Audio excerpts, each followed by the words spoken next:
So here we are in East London at the scene of London's latest stabbing and knife crime attack. We're only a few days into 2020, and yet here again we see streets taped off, police cars, scenes of crime officers, forensics, all in action. It's a depressing and familiar sight. We need to ask ourselves why this is happening. And we need to start having the conversations. How are we going to resolve this issue?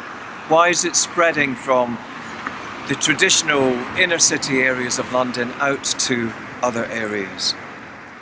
What is the government going to do? What are we all going to do? What are we going to do with young people?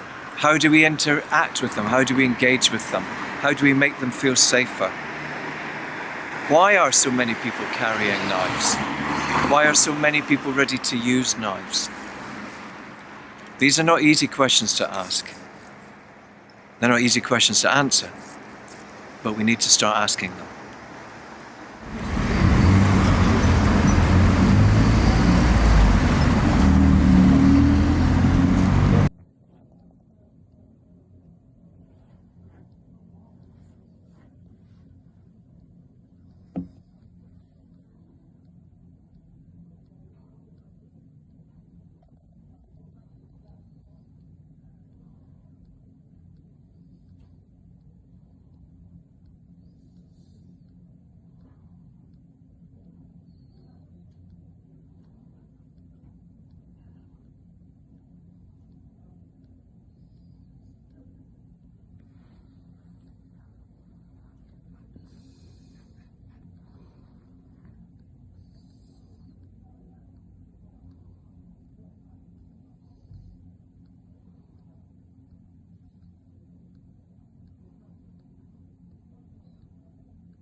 My name is Professor Simon Harding. I'm a Professor of Criminology.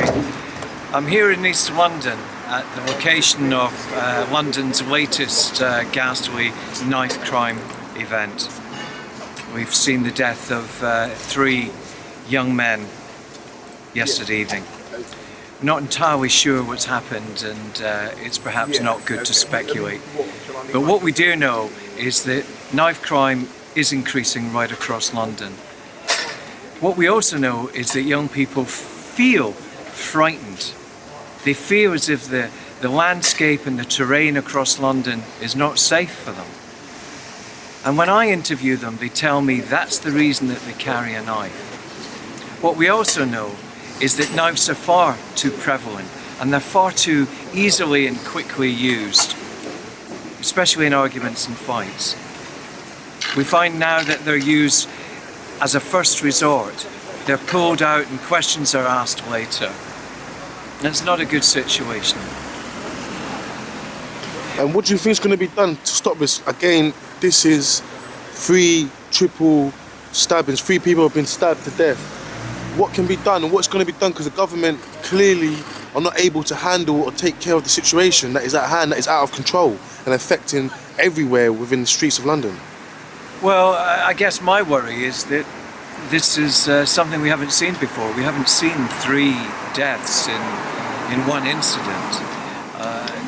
Where's this going to go next? You know, is it going to increase? Are we going to see something similar? When incidents happen such as this, it always kind of resets the benchmark of what is possible and what is plausible. And that means that this is now the new benchmark. So where do we go from here? In terms of what can be done, I think we need to consider investment with young people. We need to consider working with young people and finding solutions with young people and not solutions to young people. I think that's very important.